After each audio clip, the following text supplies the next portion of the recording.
And the final leg of the original Rambo trilogy, Rambo III. This movie is pretty badass. As action movies go, this one delivers. It's woefully underappreciated, and I think that's a shame. So, we pick up with Rambo. He's kind of come full circle. You know, he's adjusting a bit. He's actually living with, like, some monks in Thailand. And on the side, he's doing some stick fighting. He says to make some extra money, but in reality, he just donates it to the monks. And then Rambo is approached by Colonel Troutman, and Clarence Bodiger shows up, actually, and talks to him. He says, hey, there's these freedom fighters in Afghanistan. You need help fighting Russians. We know you don't like Russians. Would you like to help us? And he's like, no, war's over for me. And there, I mean, that's your resolution for Rambo, really. But Troutman goes in anyways, gets captured, and now Rambo wants in to free Troutman. Not necessarily because he believes in the Afghan's cause, but he bonds with them a bit. Yeah, there is a kid introduced. He's annoying, but I feel like he plays a smaller role than Co. Also, this kid has no emotions. That really bothers me. But Stallone is jacked as all hell in this, and it's awesome. I mean, he is wanting to be Schwarzenegger as much as possible. There's way over the top stuff. He repairs himself by blowing up half his stomach to cauterize a wound. Climbs a mountain, holds a Molotov cocktail while riding a horse. Rams a tank into a helicopter. I mean, he's blown up guys with explosive arrows again. It brought back everything you liked in Rambo 2 and kicked it up a notch.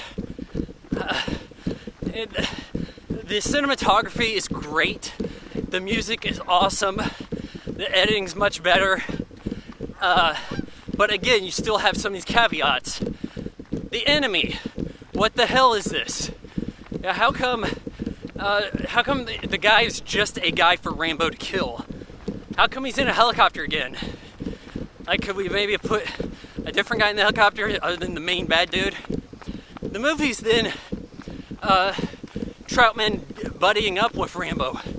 And Rambo even has a bit of a sense of humor. I think it's a response to Schwarzenegger's films doing so well for having that kind of edge to them, which was a very fine line. I mean, you could laugh, but at the same time, you could take the stuff seriously. Predator, whoosh, stick around. Still serious. But, yeah, this movie works really well for the most part. I see it got like a 4.7 rating on IMDb, totally unjustified.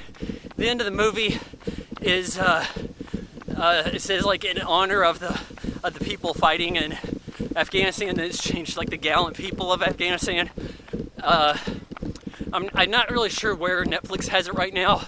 I think there is some kind of change to it. I think it says gallant people of Afghanistan because it says Rambo III Ultimate Edition.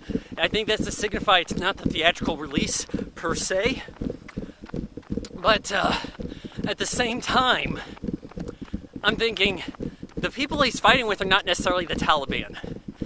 Their group had its own civil war after getting rid of the Russians due to Rambo's help. And the group that took over became Taliban. It's not Rambo helping the people behind 9/11 or anything like that. I think that the low rating is solely for this reason, and it's totally asinine. Give Rambo 3 a look. This used to be on TV all the time back in the 90s. I saw it a lot more before I saw First Blood or Rambo. First Blood Part 2. But now it's like shunned. This is supposed to be a movie you're supposed to forget about. At the time it was made, it's the most expensive movie made at that time. And now you're not supposed to know about it. For that reason alone, check out Rambo 3. I give it 3 out of 4 stars.